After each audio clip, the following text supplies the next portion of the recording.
अफ्रीकी मुल्क नाइजीरिया के वस्ती शहर जोस में 2 बम धमाकों में कम से कम 44 अफराद हलाक हुए हैं। हुक्काम के मुताबिक ये धमाके इतवार की शब एक रेस्टोरेंट और एक मस्जिद में हुए।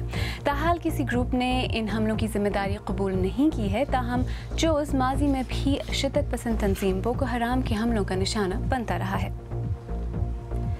अमरीकी वज़ीर ख़ारजा जॉन कैरी ने खबरदार किया है कि अगर ईरान के साथ मंगल की डेडलाइन तक हतमी जौहरी समझौते पर पहुंचना है तो मुश्किल फैसले करने पड़ेंगे और दोनों फरीक बहुत से मुश्किल अमूर पर उस मकाम पर नहीं पहुंचे हैं जहां उन्हें होना चाहिए था।